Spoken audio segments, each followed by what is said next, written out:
persidangan kan katanya hari ini ada sidang saksi ahli, itu seperti apa nih Bang? Ya, jadi sidang saksi ahli ini harusnya kita hadirkan tadi dari pihak Golden Leap. Namun hari ini ternyata yang bersangkutan saksi ahli tidak bisa hadir lantaran beliau masih dirawat di rumah sakit, sehingga persidangan ditunda ke minggu depan. Nah, itu mengenai keberadaan saksi ahli perdata ya. Akan tetapi ada yang lebih krusial daripada itu, supaya juga pemerintah dan pemerhati maupun stakeholder yang terkait akan nasib daripada usaha mendongkrak perekonomian restoran yang menghidupi banyak nih karyawan, mereka perwakilan di sini, dan juga mereka juga punya tanggung jawab di rumah tangga masing-masing, yang mungkin anaknya sekolah atau apa, atau orang tuanya gitu ya. Kasihan juga kalau sampai mereka juga tidak dapat pekerjaan. Maka kita tetap menghidupkan restoran ini supaya tetap buka, supaya mereka juga bisa menyambung hidup. Kalau mencari keuntungan, saya kira untuk sekarang nggak bisa lagi diprediksikan, karena pengeluaran atau budget daripada restoran ini sudah di luar ekspektasi yang ada, lantaran listrik diputus sudah bertahun-tahun, sehingga menggunakan solar. Bahan solar juga kita beli resmi, cukup mahal. Dengan demikian, itu pun solar juga dihalang-halangi masuk oleh si pihak pengembang itu. Jadi sampai sekarang ini sudah lebih dari 2 tahun ini, Golden Leap dan karyawannya juga diintimidasi terus oleh mereka. Nah, jadi tidak diberikan kenyamanan, ketenangan. Padahal di sini semua ini berkeringat-keringat bekerja semua ya. Nah, kasihan juga ownernya, siang malam jadi stres. Tapi saya percaya dengan kekuatan semangat karyawan dan doa-doa keluarga semua, ya jadilan pasti hadir. Jadi mohon juga kepada publik, terutama rekan-rekan pers, wartawan, supaya lebih objektif untuk mengangkat dan mempublikasikan serta meminta narasumbernya yang jelas.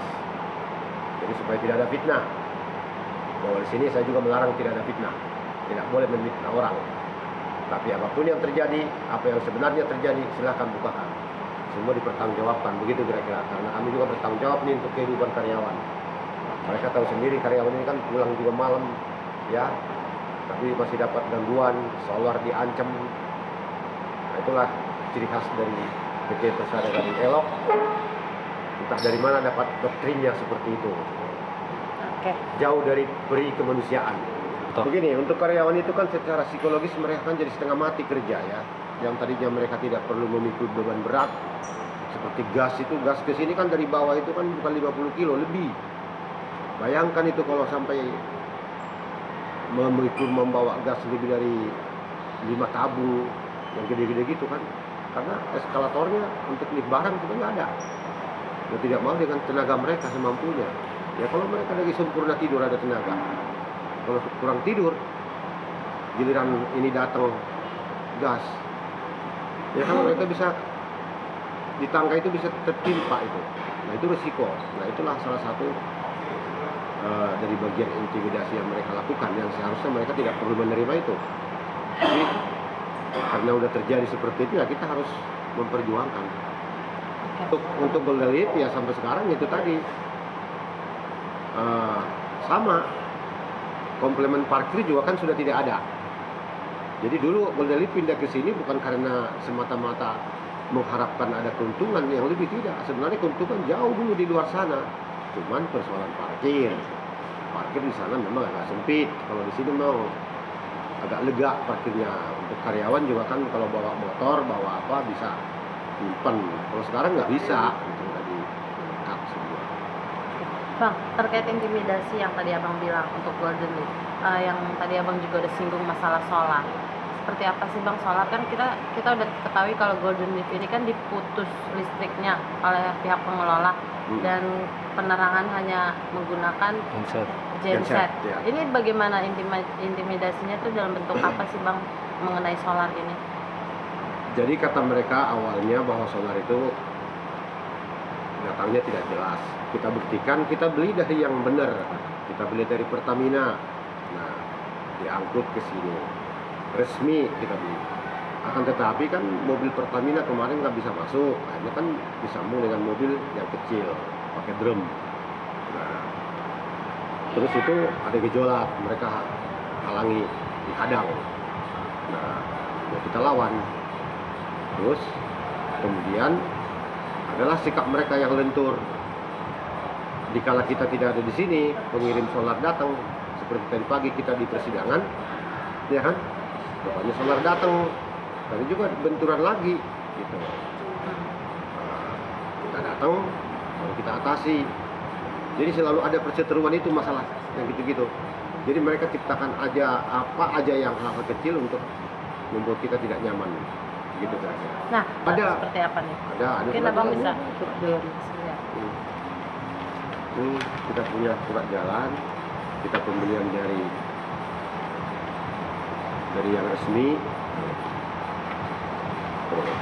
Resmi ini kita beli, harganya juga bukan harga subsidi, bukan, gitu. Ya, Jadi emang ini udah jelas ya Bang? jelas. Nah, terkait nggak boleh diisi solar, alasan dari pengelola apa sih? Mereka bilang nggak ada izin penggunaan genset. Padahal izin genset kita dari dulu dahulu kala sudah ada. Ini dari PT Persada Gading Elok, yang mana adalah perusahaan pengelola gedung KTC.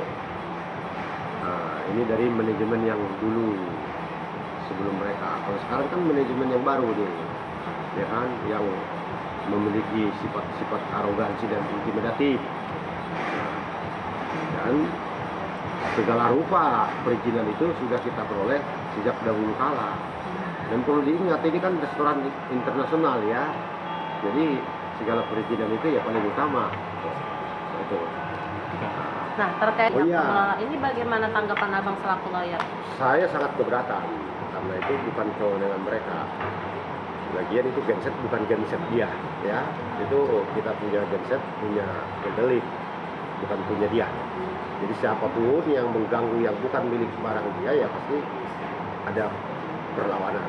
Nah, oleh karena itu, ya saya minta mereka juga lebih menghormati proses hukum yang ada sekarang berjalan, ya, di pengadilan. Nah, karena apa? Mereka sudah memproses hukum kita ke Polda Metro, kita buktikan SP3. Sekarang mereka gugat kita di perdata, kita hadapi, kita jawab, kita rekompensi gugat balik, kan gitu. Nah, ya faktanya ya mereka mungkin seperti di sidang terbuka untuk umum, ya rekan-rekan dari wartawan juga dan pengunjung juga tahu, tentu punya penilaian kan. Yang jelas mereka itu mengajukan keberatannya ke pengadilan Jakarta Utara itu tanpa dilengkapi, tanpa didasari dengan bukti-bukti asli dan peristiwa hukum yang mengada-ngada. Itu yang terjadi. Mungkin dalam tahap sidang ini kan harusnya tidak melakukan apa-apa ya kan, maksudnya ini kan masih ada terus intimidasi kayak kemarin polisi banyak, sholat ditahan, dan hari ini pun terjadi lagi gitu. Nah, kalau ada lagi dari pihak abang sendiri akan melakukan apa nih? Begini ya, memang betapa sulitnya mencari keadilan di Republik kita ini sekarang, ya, sangat sulit. Jadi ini juga supaya didengar juga oleh para pendekar-pendekar pemerintah yang katanya setia terhadap negara Indonesia, terhadap Pancasila. Nah, coba bapak-bapak pemerintah itu sayangilah mereka-mereka ini yang harus dilindungi. Tuh, mereka ini bukan mencari kaya, tapi untuk mempertahankan kehidupan yang sejahtera melalui usahanya bekerja di sini. Nah, terus kita juga sekarang prosedur hukum kita tempuh. Kita sudah melaporkan semua ini ke kepolisian. Tapi kepolisian sendiri sampai sekarang entah apa yang terjadi kita nggak tahu, sudah bertahun-tahun tidak diproses, ya kan? Nah, apakah memang harus pakai duit lagi? Nah, ini nih sekarang jadi kesulitan masyarakat. Kok saya kehilangan kelinci malah ikut sapi hilang, kan begitu nih? Nah, ya tolong ini disikapi gitu loh. Apakah memang harus diberhentikan ini karyawan hanya mengurus satu laporan polisi? ya kan betapa banyaknya kerugian gitu. Jadi kalau sampai berhenti saya bawa mereka untuk menanyakan bagaimana laporan kami, Pak Kapolri, Pak Kapolda, Pak Kapolres, apakah zamannya sekarang begitu lagi? Ya cobalah, ini yang saya bilang tadi, kalau memang negara ini negara hukum, ya proses hukum yang ada, para penegak hukum yang punya kewenangan, punya kompetensi untuk itu, ya tolong. Di proses kita pun juga kooperatif, seperti yang tadi di awal saya bilang, kami juga mereka laporkan ke Polda Metro, ya kan? Ya saya kooperatif semua, dan saya bawa, saya juga dipanggil, saya bawa, ini buktinya, ya kan? Nah, percepat kalau memang kita terbukti silahkan tindak. Nah, kenyataannya kan tidak ada bukti untuk itu, maka SP3. Gitu loh. Laporan kami sebelumnya udah 3 sampai sekarang itu ya maju mundur gitu loh. Itu yang perlu ya, kalian juga harus dilakukan lah.